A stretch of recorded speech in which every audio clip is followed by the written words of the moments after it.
Hello అండి, నమస్తే.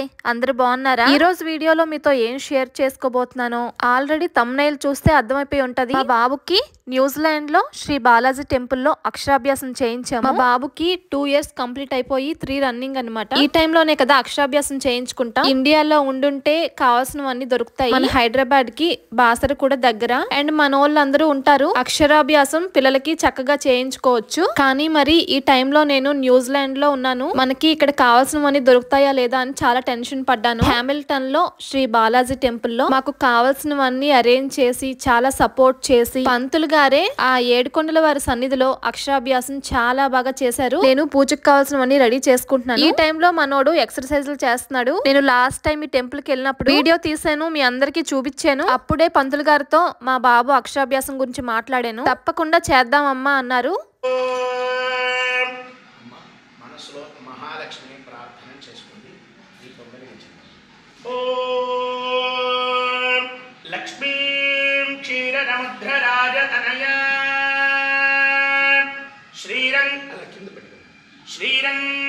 శ్రీరంగధామేశ్వరీ దాసీభూతనమస్తదేవ వనితా లోకైకదీపాంకురా శ్రీమన్మందకటాక్షలబ్ధ విభవద్ బ్రహ్మేంద్ర గంగాధరా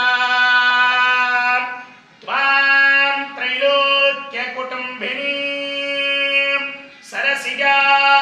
మా ఇద్దరికి అక్షంతలు ఇచ్చారు కదా, మా నోడికి కూడా అక్షంతలు కావాలట అడుగుతున్నాడు. పాపం పంతులు గారికి మా నోడి సంగతి ఇంకా తెలీదు. పంతులు గారి దగ్గర పర్మిషన్ తీసుకోలేదు, ఆయన వీడియోలో చూపిస్తానని. అందుకని ప్రస్తుతానికి ఆయన ఫేస్ కవర్ చేశాను. అలా అడగకుండా వీడియోస్ లో పెడితే బాగోదు కదా. ఈసారికి కొంచెం అడ్జస్ట్ అయిపోండి. ఫస్ట్ బియ్యంలోని, తర్వాత స్లేట్ మీద, తర్వాత బుక్ మీద అక్షరాభ్యాసం చేయించారు. చాలా హ్యాపీగా అనిపించింది. మొత్తం పూజ అవడానికి 1.5 గంట పట్టింది. అయిపోయిన తర్వాత టెంపుల్ లోనే ప్రసాదం తిన్నాము. హామిల్టన్ లోనే ఒక పెద్ద పార్క్ ఉంది, మ్యాజికల్ బ్రిడ్జ్. పిల్లలకి చాలా బాగుంటది, వెళ్ళండి అన్నారు. సరే ఎలానో టైం ఉందని టెంపుల్ లో పూజ అయ్యాక ఈ పార్క్ కి వెళ్ళాము. చాలా పెద్ద పార్క్ అండి, పిల్లలు బాగా ఎంజాయ్ చేసే పార్క్. మీరు ఎప్పుడైనా హామిల్టన్ వెళ్తే ఆ టెంపుల్ కి వెళ్ళండి, అలానే ఈ పార్క్ కూడా వెళ్ళండి, చాలా బాగుంటది. వీకెండ్ వస్తే చాలు, ఇక్కడ అందరూ బయట ఎక్కువగా టైం స్పెండ్ చేస్తారు. ఎందుకంటే వీక్ అంతా వర్క్ చేస్తారు కాబట్టి వీకెండ్ అలా బయటకి వెళ్ళి వస్తే మైండ్ కొంచెం రిలాక్సేషన్ లో ఉంటుంది. చిన్నవాళ్ళు, పెద్దవాళ్ళు, ముసలి వాళ్ళు అందరూ ఈ పార్క్స్ లో బాగా ఎంజాయ్ చేస్తారు. న్యూజిలాండ్ లో ఎక్కువగా పార్కులు కూడా ఉంటాయి. మీకు చూడడానికి ఇంట్రెస్ట్ ఉంటే చెప్పండి, ఇక్కడ పార్కులన్నీ ఒక్కటి కవర్ చేస్తాను. బీచ్ పక్కన పార్కులు ఉంటాయి, చాలా బాగుంటది. మా నోడు చూడండి,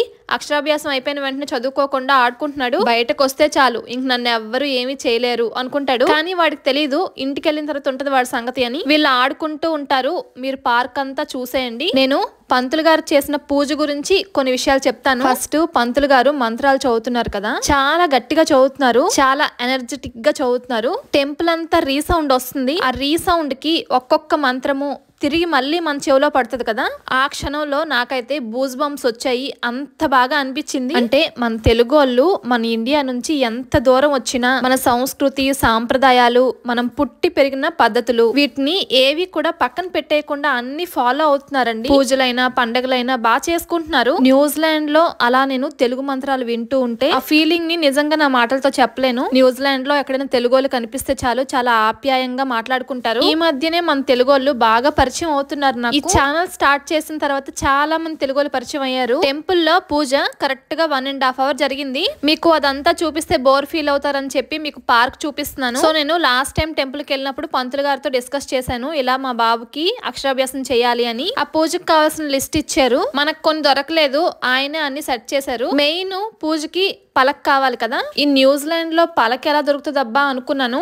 ఒకవేళ దొరకకపోతే ఇంక బుక్ మీద రాయిద్దాం అనుకున్నాను. కానీ ఇక్కడ మన ఇండియన్ ఫ్యామిలీ ఒకరు బాసర వెళ్ళినప్పుడు వాళ్ళ పిల్లల కోసం ఎవరో స్లేట్స్ ఇచ్చారంట. ఆ స్లేట్ ని మా బాబుకి అక్షరాభ్యాసం చేయించుకోవడానికి ఇచ్చారు. ఆ స్లేట్ మీద బాసర సరస్వతి దేవి అని రాసుంది. ఈ అక్షరాభ్యాసం గురించి 3 months నుంచి టెన్షన్ పడుతున్నాను. కరెక్ట్ గా ఆ టైం కి బాసర సరస్వతి దేవి అని రాసున్న ఆ స్లేట్ నా చేతికి వచ్చేసరికి చాలా పాజిటివ్ గా అనిపించింది. ఇంకా మిగతావన్నీ అరేంజ్ చేసుకున్నాము. అందరి దేవుళ్ళ సన్నిధిలో అక్షరాభ్యాసం చేయించుకున్నాము. ఇండియా వచ్చినప్పుడు తప్పకుండా బాసర వెళ్తాను. మా పాపకు కూడా అక్కడే అక్షరాభ్యాసం చేయించాము. అదండి మొత్తానికి అక్షరాభ్యాసం అలా జరిగింది. మనోడికి అక్షరాభ్యాసం అయిపోయింది కదా, రేపటి నుంచి ఇంక చదువే చదువు, పలక పట్టుకొని రాయించేయడమే. అలానే పార్క్ అంతా చూసారు కదా, చాలా బాగుంది కదా. ఈ పార్క్ లో ఆడేసరికి ఈవినింగ్ 5 అయింది. ఇంకా ఇంటికి రిటర్న్ అయిపోయాము. అలా గడిచిందనమాట ఆ రోజు. న్యూజిలాండ్ ల్యాండ్ లో ఇంకా మంచి మంచి ప్లేసెస్ చూపిస్తాను. మీరు మన ఛానల్ ని ఫస్ట్ టైం చూస్తున్నట్టయితే తప్పకుండా సబ్స్క్రైబ్ చేసుకోవడం మర్చిపోవద్దు. వీడియోని కూడా లైక్ చేయండి. ఇంకో మంచి వీడియోతో మళ్ళీ కలుద్దాము.